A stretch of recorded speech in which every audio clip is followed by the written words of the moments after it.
Olá, meus queridos, sejam bem-vindos de volta. Vocês estão vendo que hoje eu tô um pouquinho diferente do que vocês estão acostumados. Primeiro, temos um microfone. E agora eu espero que acabe o eco dos nossos vídeos. E eu tô aqui ligeiramente indecente, não são nem 6 horas da tarde, eu já estou com os meus ombros de fora. Mas eu tenho motivo para isso. Esse vai ser o nosso primeiro Get Ready With Me, vai ser um Maquia e Fala, em que a gente vai conversar um pouquinho sobre o uso de maquiagem na era vitoriana, especificamente nas décadas de 1840, 1850 e 1860. E eu vou mostrar para vocês quais são os truques que eu uso com materiais modernos, bem baratinhos, por sinal, tá? Que a gente gosta aqui é de BBB, bom, bonito e barato. Pra gente conseguir chegar pelo menos perto do que era o look da época.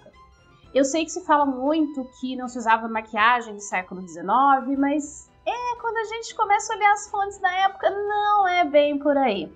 Então, enquanto a gente se maquia, nós também já vamos aproveitar para falar sobre as fontes que eu estou usando de referência para chegar nesse visual que vocês vão me ver montar hoje e onde é que vocês podem conseguir informações sobre cosméticos originais do século XIX.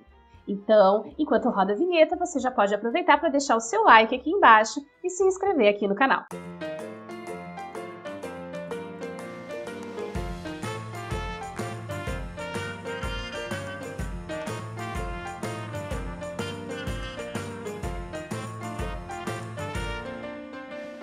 Então, bom, bonitinhos, eu já tô com a minha pele limpa e hidratada. Eu comecei... Ai, isso aqui vai ficar caindo.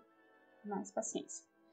Eu comecei com uma água micelar e passei uma bruma pré-maquiagem, que é uma bruma que quem me ensinou foi uma maquiadora, que é uma parte de glicerina bidestilada com 4 partes de soro fisiológico. Você agita bem e aplica na pele antes de começar a maquiagem. Ela é hidratante o suficiente para manter a sua pele com uma aparência legal embaixo da maquiagem. E ela não é oleosa, então é uma coisa... A minha pele, ela é mista para oleosa e eu consigo usar essa bruma no dia a dia. O bom é que ela tem 2 efeitos que são muito legais. Ela não deixa a pele ficar brilhosa ao longo do dia embaixo da maquiagem, ela ajuda a segurar a maquiagem na pele. E como no dia a dia eu não costumo usar base, essa bruma, ela meio que dá uma selada na pele, porque eu aplico só o pó, que eu gosto daquela aparência mais mate, tipo as maquiagens que se fazia na década de 20, na década de 30, sem o uso de base ainda. E se eu fizer isso com o pó direto sobre a pele, ele tira o brilho do meu rosto, lógico, mas ele me deixa cheia de cravos. Principalmente na zona T, que é o grande problema, acho que de todo mundo que tem pele mista para oleosa. E aí essa bruma ajuda bastante. De qualquer maneira, depois eu deixo aqui nos comentários as proporções delas para vocês. Bom, maquiagem no século XIX. Usava-se ou não se usava? Sim, as mulheres usavam. O problema é que a maquiagem era um tabu. Então, até os anos, se eu não me engano, até final dos anos 1890, quando a loja Selfridges abre em Londres e começa a ter balcão de maquiagem, que não estava mais no fundo da loja escondida, é trazido para frente. A maquiagem era uma coisa que não era vendida abertamente. Então, mulheres de famílias muito ricas podiam se dar o luxo de comprar produtos de alta qualidade, e muitas vezes elas mandavam fazer as fórmulas fora do seu país ou fora da sua cidade, mandavam seus criados buscar fora, justamente para que ninguém soubesse que elas estavam usando. Maquiagem era o tipo de coisa que as mulheres usavam, porém, se alguém olhasse para você e dissesse, nossa, como você está maquiada, você tinha que agir como uma dama cuja honra tinha sido profundamente ameaçada por essa afirmação. Você realmente tinha que ficar muito indignada caso alguém sugerisse que você estava usando maquiagem. Então, uma das poucas coisas que era socialmente aceita era o uso do pó de arroz.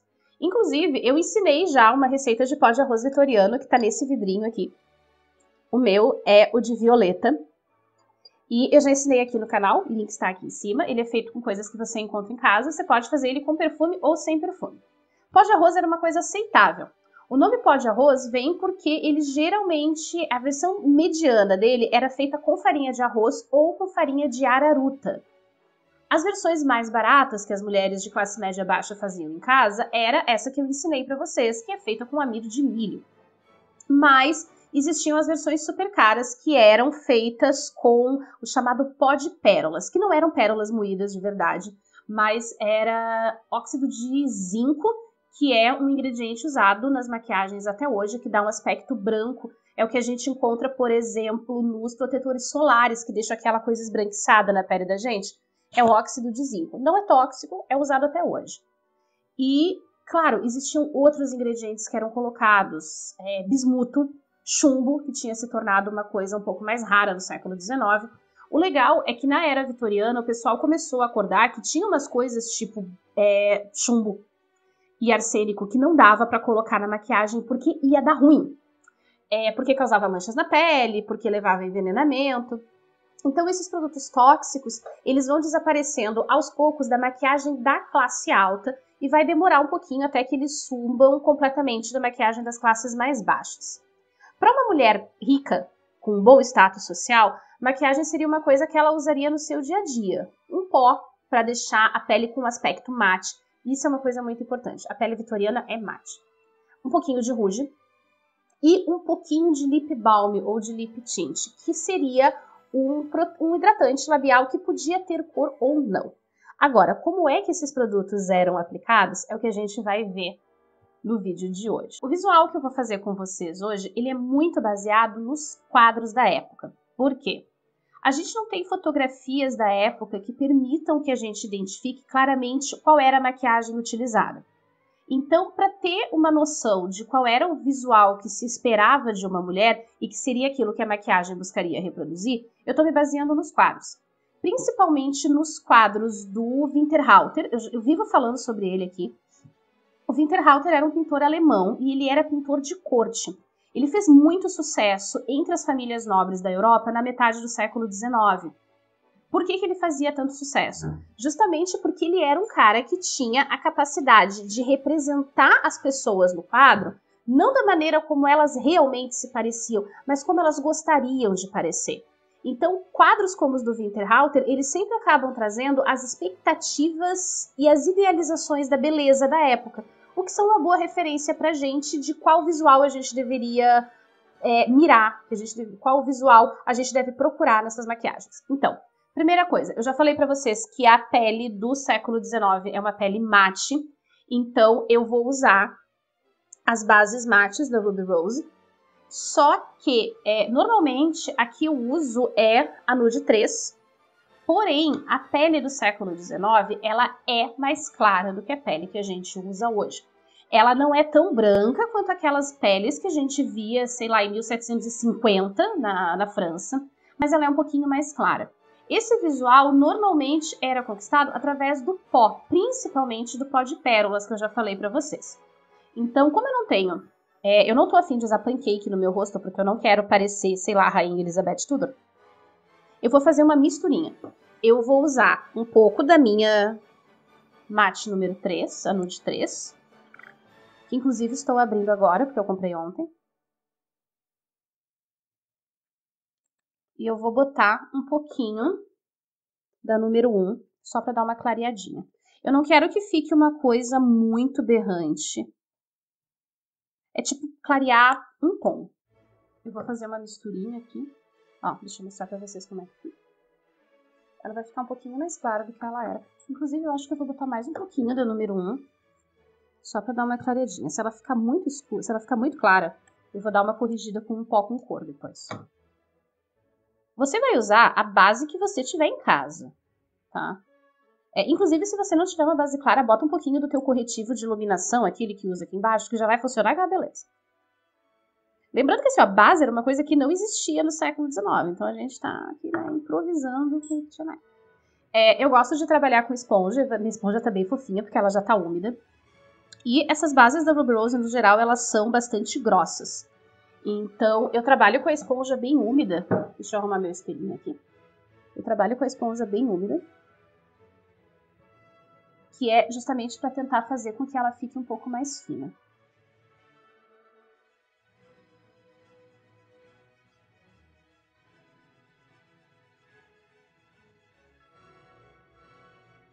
Tem um gato ali atrás. Tem 2 gatos ali atrás. Meu Deus, eu fiquei muito branca. Oh, credo, não tô acostumada a fazer isso. Gente, a Nude 3 ela é exatamente o tom da minha pele. É por isso que eu uso essa base, tipo, é a minha base da vida. Mas eu uso ela pouco. Só em ocasiões especiais. Parece bem melhor no meu espelho do que na câmera, que eu tô controlando da câmera aqui. Bom. Deixa eu dar uma olhadinha aqui. Acho que eu não... Não, eu vou passar um pouquinho de iluminador, sim. Tem que passar um pouquinho de iluminador. Porque... Glória a Deus. A soleira aqui embaixo ilumina. Ah, o meu iluminador é o L1. Ele é da mesma cor da base clara. Aí é só pra dar uma reforçada no bagulho.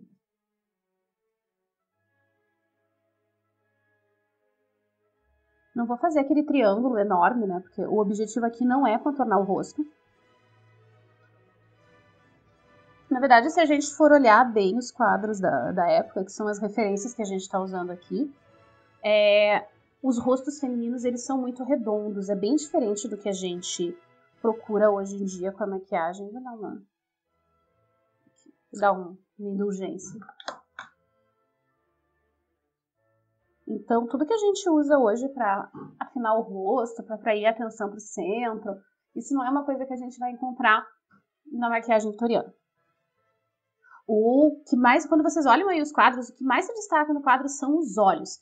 E embora a gente saiba, comparando as fotos, que não, os olhos das mulheres não eram desse tamanho, tinha os truquezinhos que elas usavam para destacar os olhos no rosto. Como não tinham todos os recursos que a gente tem hoje em dia de fazer aqueles olhões imensos, com 4 cores em degradê e um delineado gatinho, elas usavam outras coisas. Aliás, vocês vão achar isso o máximo, porque eu acho o máximo. As mulheres usavam delineador no século XIX, mas calma que a gente vai chegar lá. Muitos dos vídeos que circulam por aí, os gringos principalmente, sobre maquiagem vitoriana, falam muito que as mulheres vitorianas não faziam nada com as sobrancelhas. Só que olhando os quadros, não é bem isso que a gente nota. A gente vê que as sobrancelhas delas são muito bem marcadas. Não são sobrancelhas finas, não são arqueadas. Elas são sobrancelhas um pouquinho mais grossas, bem destacadas no rosto e elas são arredondadas. O que é ótimo para nós brasileiras, porque a minha designer de sobrancelha diz que a maioria das brasileiras tem as sobrancelhas arredondadas, isso tem alguma coisa a ver com a nossa genética. Então, bom, a minha sobrancelha, obviamente, ela não está feita por motivos de quarentena, mas eu vou dar uma penteadinha na princesa aqui. Isso aqui foi o melhor que eu consegui fazer em casa, gente, eu não consigo fazer minha sobrancelha. É sobrancelha e o meu cabelo, ou no máximo eu consigo pintar. Queria muito ser das corajosas que cortam o cabelo em casa na quarentena, mas não vai rolar. O que eu uso no dia a dia para minha sobrancelha é esse kit aqui da... Nossa, tô estourando muito. Da Quem Disse Berenice. Eu uso Escurete. E ele vem com 2 cores e um primer. Tem primer e 2 cores. Normalmente eu uso essa cor um pouquinho mais clara na ponta da sobrancelha. A ponta interna, né? Próximo ao nariz. E vou escurecendo ela pro final. Mas como a ideia é destacar, eu vou deixar o primer de fora. E vou usar só o escuro. Mas antes disso, pra eu não me esquecer, né? Tem que selar esse bagulho no rosto. E tem algumas opções, né? Daria pra selar com o pó que eu já uso da Ruby Rose, que é o PC03, que ele tem um pouquinho de cor, mas é exatamente o tom da minha pele. Poderia usar um pó um pouquinho mais claro, um ou 2 tons mais claro do que a pele de vocês. Mas, como eu amo demais esse pozinho, que a gente já fez em outro vídeo, eu vou finalizar com ele.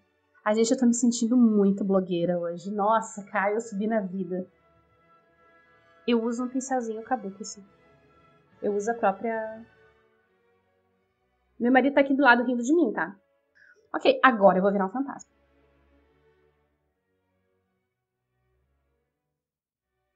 Você não precisa usar muito, tá, gente? E o ideal é... O pó vitoriano, ele não era espalhado no rosto inteiro. Normalmente, ele era passado só no centro do centro do rosto para as bordas, na real. Que a ideia dele era deixar a pele mate um pouquinho mais clara, né? Meu Deus do céu, eu tô parecendo um fantasma.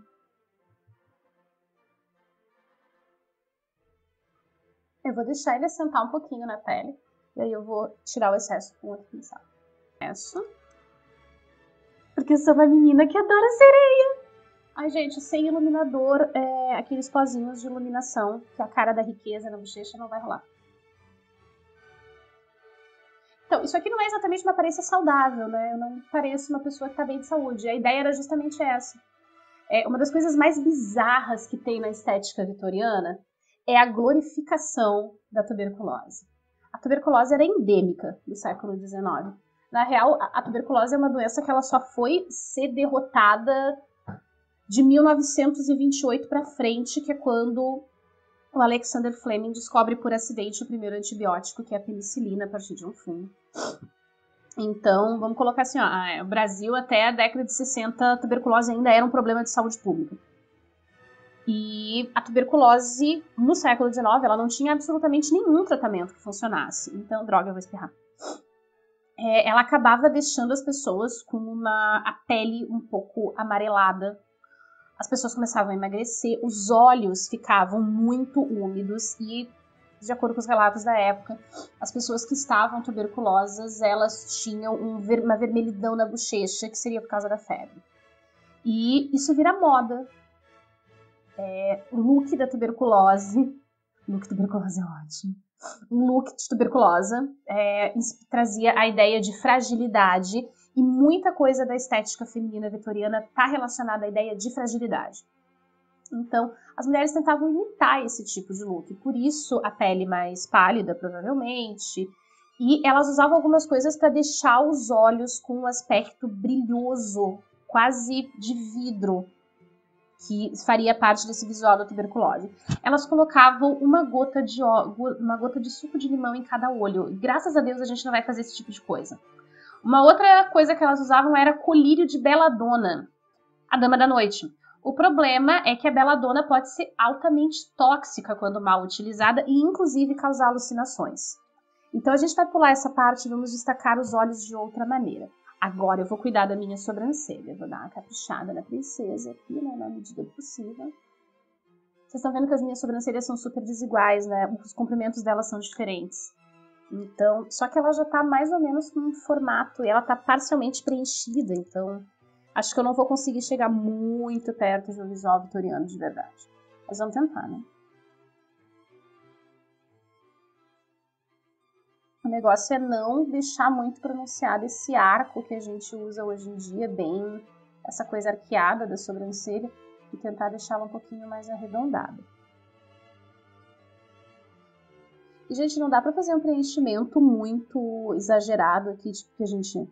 essa coisa mais moderna, muito marcada, porque pintar a sobrancelha não era uma coisa que era feita do jeito que a gente faz hoje. O que é legal é você deixar mais claro, tentar deixar a sobrancelha mais arredondada e dar uma puxadinha nela aqui no final. Porque a gente vê pelos quadros que parece que a sobrancelha feminina ela era um pouco mais compridinha que assim. Isso é a coisa que a gente vê no século XVIII também. Vamos ver como é que ficou. Tá tão ruim. Vou dar uma enfraquecida, porque eu acho que ficou muito forte. Dá aquela esfumadinha aqui assim, né, pra ela ficar um pouquinho mais natural. O que as mulheres usavam para preencher a sobrancelha? Cravo queimado. Sim, a pontinha do cravo da Índia queimada, que era uma coisa que se usava desde o século XVIII. E nos livros de receitas de beleza e cosmética da época, a gente encontra várias receitas de loções para fazer com que os pelos da sobrancelha ficassem mais lustrosos, que eles crescessem melhor para que as sobrancelhas ficassem mais cheias. O que é uma boa pista para a gente entender essa sobrancelha destacada dos quadros, porque o ideal não era nem de longe uma sobrancelha fina. Tem algumas receitas também para escurecer os pelos da sobrancelha e para repor os pelos da sobrancelha para mulheres que tivessem começado a perder. O que não era uma coisa muito incomum por causa dos químicos que eram usados ainda em alguns cosméticos de baixa qualidade. Deixa eu ver o que mais. Uma outra coisa. A Rainha Vitória, apesar de ser dito que a Rainha Vitória considerava a maquiagem uma coisa vulgar, não era qualquer tipo de maquiagem. Ela considerava vulgar maquiagens exageradas.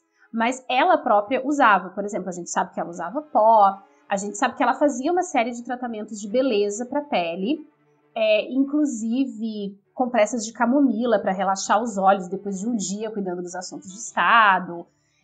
chá de sabugueiro na pele para deixar a pele mais vistosa. Ela usava blush, que na verdade era chamado de rouge ainda na época. E uma das coisas que ela fazia era usar glicerina na sobrancelha para domar os pelinhos da sobrancelha. Isso é uma coisa que eu já achei em manuais de cosméticos até o século XX. Botar glicerina na sobrancelha à noite antes de dormir para domar os pelos e fazer com que eles crescessem no lugar ou alguma coisa assim. A minha sobrancelha tem uns pelinhos muito rebeldes, então ela talvez fosse se beneficiar disso. Mas eu prefiro deixar a glicerina só na minha bruma pré-maquiagem. Então, eu vou dar mais uma esfumadinha, porque eu acho que ainda tá muito forte.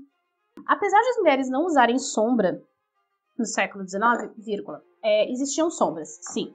Principalmente vermelha e preta, que eram recursos utilizados muito pelo teatro. Só que um dos grandes tabus da maquiagem na era vitoriana estava justamente pela associação da maquiagem com as mulheres do teatro, que no senso comum eram confundidas assim, coristas, cantoras de ópera, atrizes, bailarinas e prostitutas, era tudo uma categoria só. Eram mulheres públicas. Então, essa era a origem de um dos grandes tabus da maquiagem. A gente tem registro de sombras pretas e sombras vermelhas sendo utilizado pelas atrizes para poder destacar as expressões faciais e que existiam tintas vermelhas que algumas mulheres, principalmente na década de 1880, usavam provavelmente de uma maneira próxima ao nosso delineador. E por falar em delineador, eu comentei com vocês que as mulheres vitorianas usavam um tipo de delineador. Por quê? Vocês estão vendo aqui que o meu olho desapareceu por causa da quantidade de pó no rosto. Então seria preciso destacar esses olhos, porque os olhos grandes, arredondados e dóceis eram o ideal de feminilidade vitoriana. Então, os delineadores que as mulheres usavam eram delineadores feitos com umas coisas bem bizarras. Usavam fuligem como base. Fuligem é uma coisa que você consegue a partir da queima da chama da vela.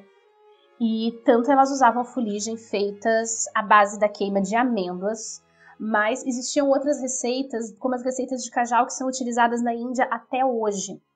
O uso do cajal era um problema. Ele era considerado um tabu justamente por ser uma coisa indiana. E aí a Inglaterra tinha uma relação de amor e ódio com a Índia, né? Dominava o território indiano, mas à exceção dos tecidos, aquilo que vinha da Índia era considerado primitivo, inferior e selvagem. E isso é bem típico da mentalidade vitoriana. Mas o que as mulheres usavam como delineador, né? Ou melhor, como é que elas usavam? Essas tintas pretas, elas eram aplicadas com pincéis muito finos, tipo esse aqui. Eu sempre quis dizer isso no vídeo de maquiagem, não sei se vai estar focando. Pincéis finos ou, às vezes, palitos tipo pau de laranjeira que a gente usa para fazer a unha. E essas tintas, elas tanto podiam vir em formato líquido, elas vinham em formato pastoso, mas elas também podiam vir em formato sólido. Então o pincel era molhado, passava ali tipo uma sombra compacta, e aí passava ali na linha d'água. Esse fio preto do delineado, ele era passado bem rente ao olho, de uma maneira extremamente discreta e quase imperceptível, porque ele não podia ser uma coisa notada à distância. Eu não tive coragem ainda de usar o delineador feito com fuligem, apesar de eu ter umas quantas receitas aqui para testar, porque eu sou muito alérgica e eu tenho muitas alergias nos olhos, então eu acho que não é uma boa ideia. Mas eu vou usar então uma coisa que eu já conheço. Eu tenho esse delineador da Tracta aqui, que ele é bem antiguinho, por sinal, e ele é bem fininho. E é esse o look que eu quero. E aí eu vou passar ele bem rente à minha linha dos cílios. Isso aqui era muito usado na regência também. Então vamos rezar para dar certo. E a Nossa Senhora da Recriação Histórica, não vou te pedir nada.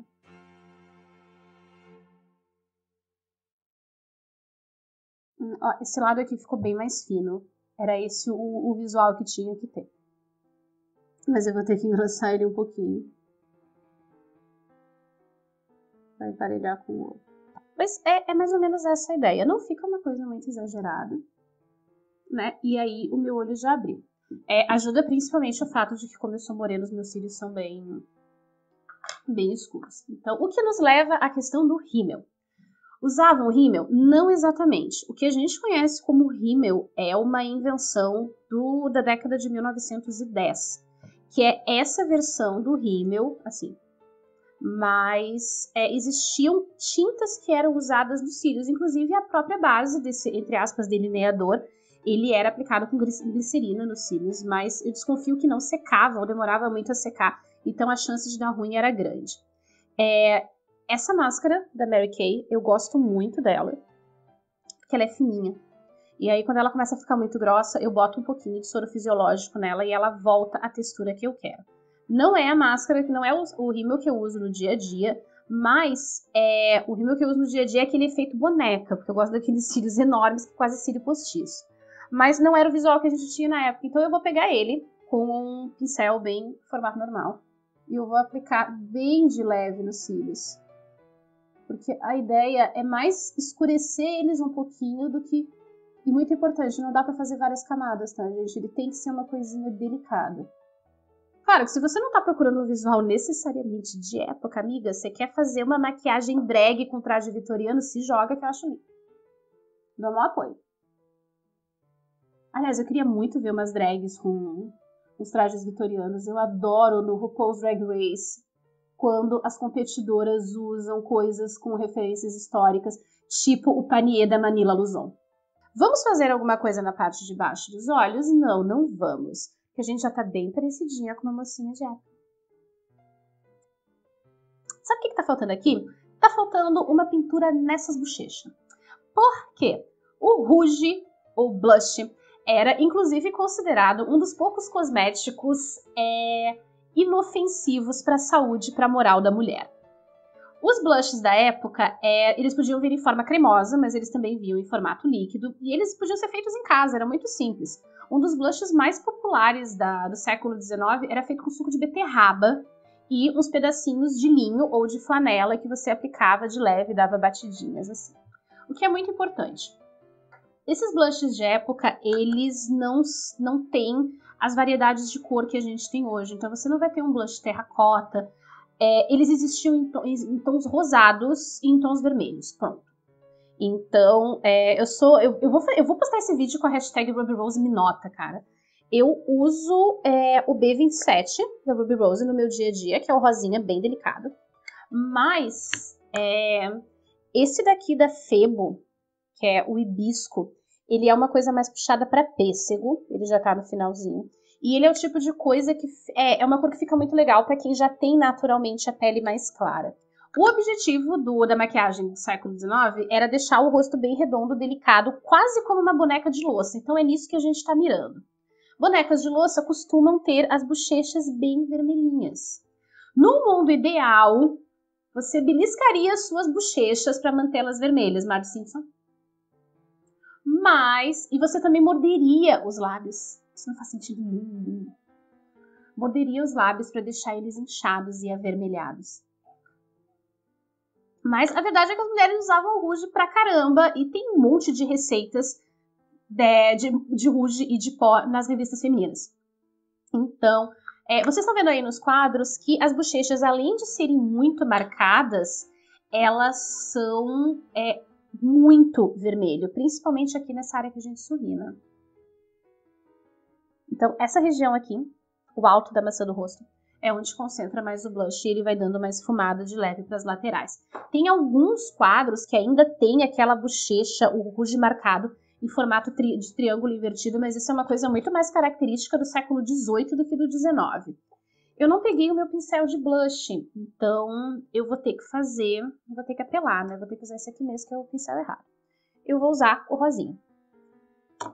Depois eu vou fazer um vídeo pro canal, um pouco de paciência, pra fazer e testar uma make completa com os cosméticos da época. Aí, quem sabe, eu crio coragem de usar o blush de beterraba, porque até hoje eu não tive coragem, gente. Então, vamos dar um sorrisinho. Eu acho que eu vou pigmentar ele mais um pouquinho. Vou apelar. Eu ainda tô parecendo a bonequinha de festa junina. Vamos esfumar mais um pouquinho. Aqui. Esfumar é aquele negócio, né? Quando você acha que tá bom, esfuma mais 5 minutos. Meus gatos estão botando a sala abaixo enquanto eu gravo. E se ficar muito escuro, ficar muito vermelho, você sempre tem a opção de pegar um pouquinho de pó branco e vir com ele por cima. Eu ainda não sou tão desapegada a ponto de fazer essa bochecha super vermelha, não. O problema é que aqui no Brasil a gente tem a referência de festa junina, e aí cada vez que eu vou botar alguma coisa muito vermelha na bochecha, na minha cabeça apita festa junina. Não que seja ruim, adoro uma quermesse, inclusive estou muito chateada que quarentenada não terei festa junina. Tá? Porque eu adoro dançar uma quadrilha. Deixa eu dar uma olhadinha aqui. Ok. E agora, popô. E a boquinha, tia modista? Vocês estão vendo, vocês viram aí pelos quadros que esse olho imenso e ele sempre estava acompanhado de boquinhas pequenininhas. A boca ideal da era vitoriana era, descrição da época, um botão de rosa começando a se abrir. As bocas eram pequenas e batom vermelho era um negócio que estava banido. Então, no mundo ideal, as mulheres usariam elas teriam o próprio pigmento na boca, e aí se dizia que uma boa pele e uma boa coloração de lábios estavam diretamente ligadas a ter um bom regime de alimentação e de exercícios físicos. Sendo exercícios físicos na época basicamente caminhada, nesse meio de século ainda. Vai demorar um pouquinho para que tênis, patinação e outras atividades comecem a entrar como atividades físicas femininas. Então, o ideal seria não usar nada, mas se você não tivesse como ficar sem usar nada, dava para tapear. E aí existiam os lip balms e os lip salves, que podiam ser incolor, só para hidratar, ou também podiam ter algum tipo de couro, que era muito comum. Com o que eles eram tingidos?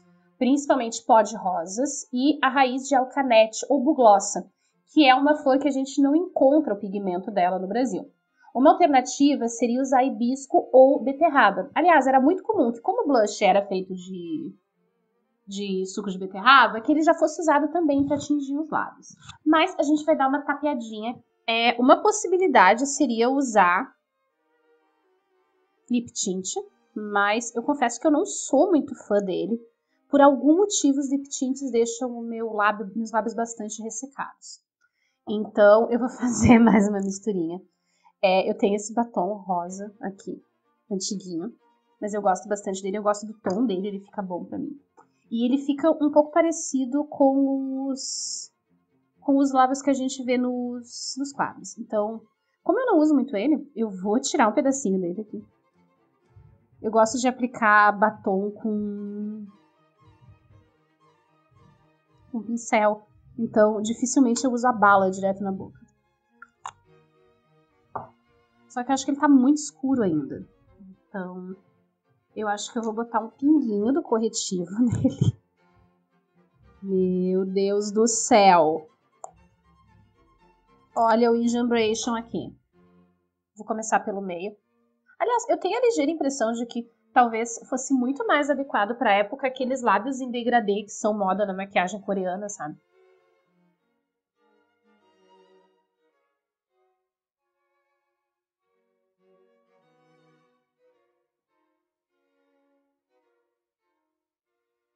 E vou passar um pouquinho de pó nele, nas bordinhas, para dar uma enfraquecida.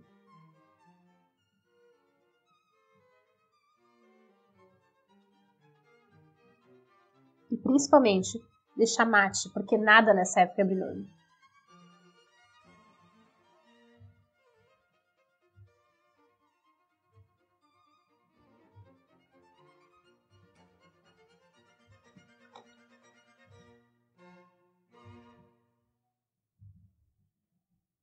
Dá umas batidinhas com o dedo para deixar essa borda menos definida. Até porque as mulheres não aplicavam com o pincel, elas aplicavam com o dedo. Então...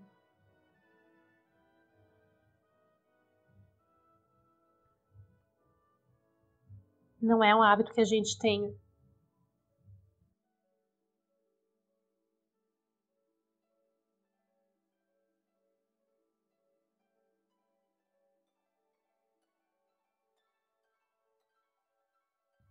Gostei. Estou razoavelmente satisfeita. Opa, não era isso que eu queria. Esse aqui.